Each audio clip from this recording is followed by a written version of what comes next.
Bonjour à tous, je suis Marion Jogoudou, je suis médecin généraliste et je suis passionnée de médecine holistique, de médecine alternative.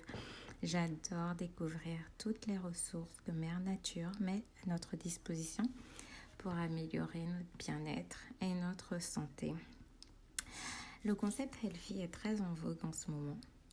Certains pensent que c'est réservé à une certaine catégorie de personnes, mais nous avons tous une intelligence innée et une tendance à prendre soin de nous. Notre corps nous envoie des signaux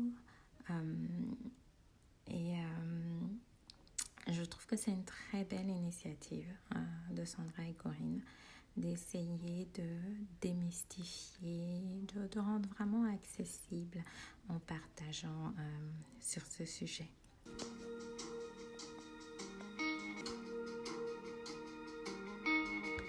Pour moi, ce n'est pas uniquement manger bio, c'est un mode de vie qui nous emmène à prendre soin de nous, à rechercher un équilibre sur tous les aspects de sa vie.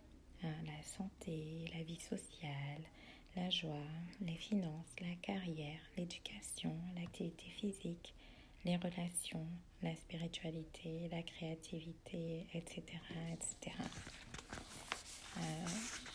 C'est nourrir en nous tous ces différents aspects de la vie afin de nous emmener à un équilibre, à une balance qui nous permet de nous sentir bien.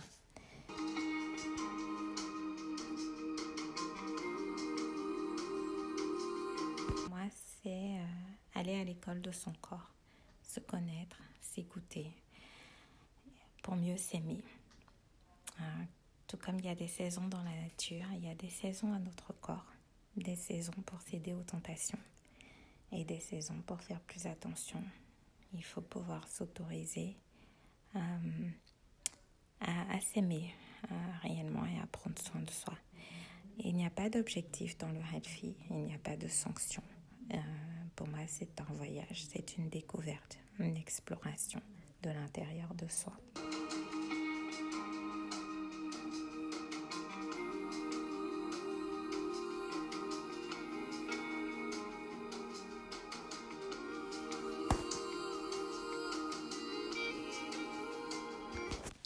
La science définit des standards et nous range dans des catégories dont elle a besoin d'ailleurs pour des études spécifiques. Et je pense que c'est magnifique que chacun de nous soit intrinsèquement unique et arrive avec des formes et des couleurs différentes qui contribuent à la beauté de notre monde. Plutôt que de vous donner des valeurs nutritionnelles saines, des chiffres, des références, je voudrais partager avec vous aujourd'hui le repérage des portions alimentaires avec la main et aussi l'assiette. Pour les légumes, par exemple, la quantité doit être la plus importante. Les légumes doivent correspondre à nos 2 points en fait et représenter la moitié de notre assiette. La portion idéale pour les viandes, le morceau idéal doit correspondre à la paume de notre main, sans les doigts pour les femmes, donc ce qui est l'équivalent d'un steak haché surgelé, et avec les doigts pour les hommes. Et la viande doit représenter 1/4 de notre assiette. Il est recommandé de consommer au moins 2 fois par semaine du poisson. Pour les féculents, on aurait tendance à penser que la dose devrait être la plus importante, mais détrompez-vous. Les féculents doivent tenir dans le quart restant de notre assiette, c'est-à-dire dans un point serré de notre main. Pour les gras, on a besoin par jour d'environ 2 à 3 cuillères à soupe. Le pain, il faut compter la paume de notre main, incluant les doigts, et les desserts et fruits à peu près 1 coupe, ce qui tient dans le creux de notre main. Et pour finir avec l'eau, essentielle pour le bon fonctionnement de l'organisme, 0 restriction. Idéalement entre 1,5 litre et 2 litres par jour en moyenne et davantage en cas de grosse chaleur ou d'effort physique intense.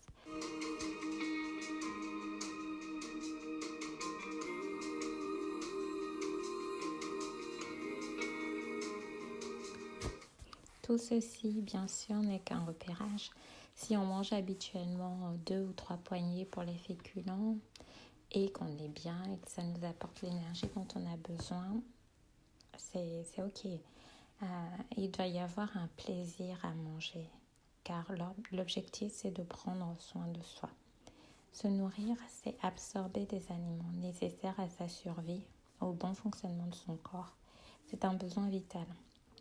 Pour assurer nos fonctions vitales, même celles dont on n'est pas forcément conscient, respirer, faire battre son cœur, parler, marcher, notre corps a besoin d'énergie qu'on lui apporte en mangeant.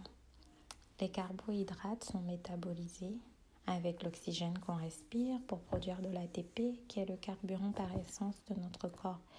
Les protéines servent à la structure, à la régénération, au transport de molécules, aux activités enzymatiques. Les lipides sont un constituant majeur de toutes les membranes cellulaires et des cellules du système nerveux, par exemple. Ils permettent aussi la synthèse des hormones stéroïdes, le cortisol, la testostérone, l'estrogène, etc., etc. Notre corps dépend de nous pour lui apporter ses nutriments. Et ce corps est toujours fidèle, assure ses fonctions, même lorsqu'il est maltraité ou abusé. Par moments, il envoie des signaux d'alarme qu'il faut prendre le temps d'écouter. Le point, ce n'est pas de le traiter comme un esclave, mais de l'entretenir, de l'aimer, de le chérir. Je vous remercie de m'avoir écouté.